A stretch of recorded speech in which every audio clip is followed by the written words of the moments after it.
Isso nós vamos falar disso também na quinta conferência, a questão da transmutação. Quer dizer, os preparados biodinâmicos, eles funcionam como enzimas, são como se fossem catalisadores, biocatalisadores, que catalisam processos. Só que as enzimas são estudadas pela química, a bioquímica. Nos livros de bioquímica tem um capítulo sobre enzimas, que catalisam reações químicas. Quer dizer, reações que envolvem apenas os elétrons da última órbita externa, que é a camada de valência. Isso caracteriza uma reação química. Porém, quando numa reação aparece um elemento novo, que não estava antes, então isso significa que houve uma modificação nuclear.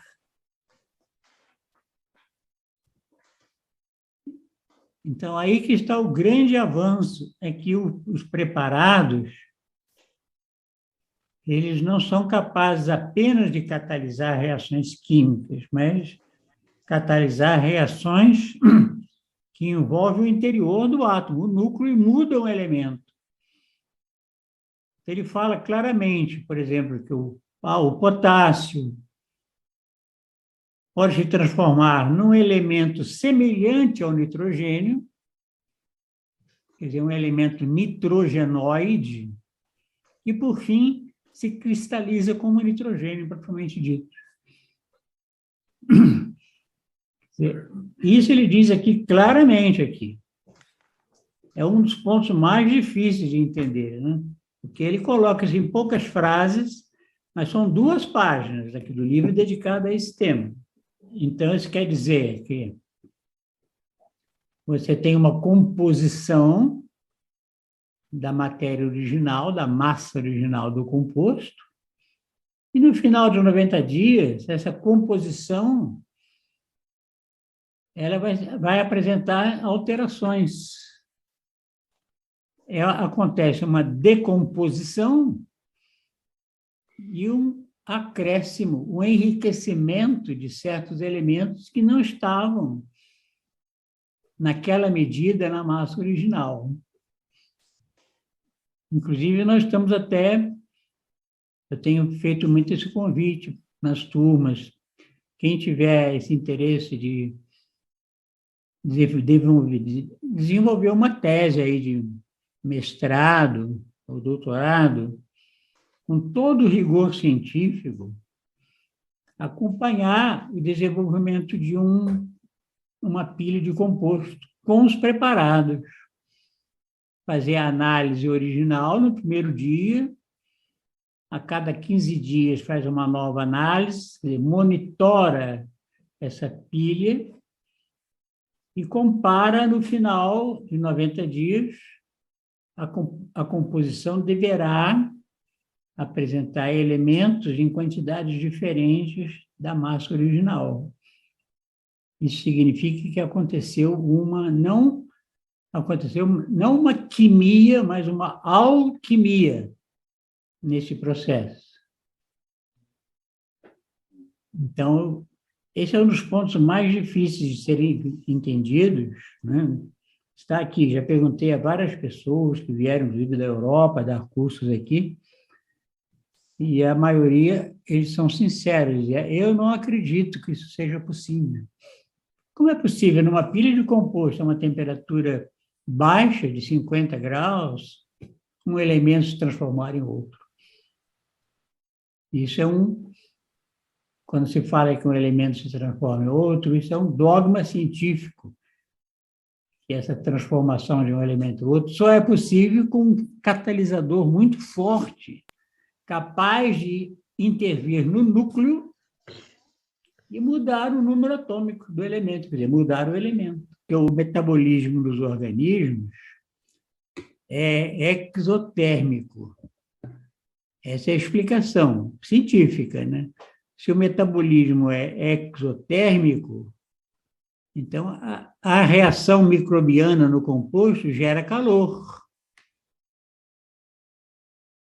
Agora, se você vai mais fundo na questão, você pergunta, mas de onde veio esse calor? Né? Você monta uma pilha de composto, você põe a mão, você pode manusear, a temperatura está normal, fria. 3 dias depois, você volta lá, você não consegue colocar a mão, ela já está a 50, 60 graus.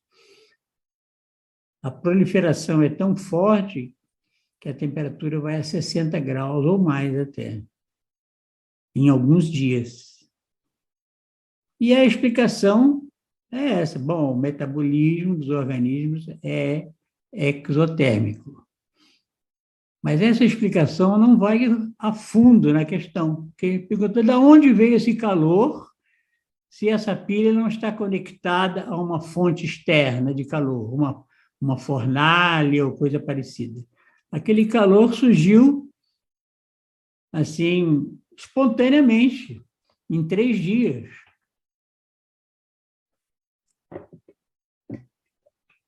Então, na biodinâmica, nós não nos contentamos com explicações, digamos assim, mais ou menos superficiais. A gente vai fundo. Isso quer dizer que, quando você montou a pilha no primeiro dia, ela está fria, o calor já está ali presente numa forma oculta, numa forma etérica. Está ali presente nos enlaces atômicos, moleculares, numa forma oculta, porque o termômetro vai registrar uma temperatura baixa. 3 dias depois, o termômetro registra uma temperatura de 60 graus ou mais. Quer dizer, isso nos dá uma ponte para entender o que é o calor oculto, o calor etérico, o éter calórico, que está embutido nos enlaces atômicos ou moleculares.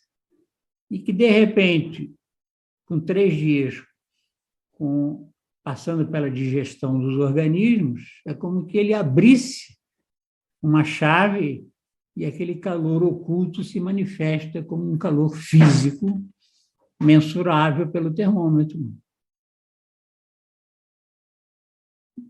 E o que é válido para o calor será válido para a luz, que é como eu falei no início, né? A luz é consequência do calor.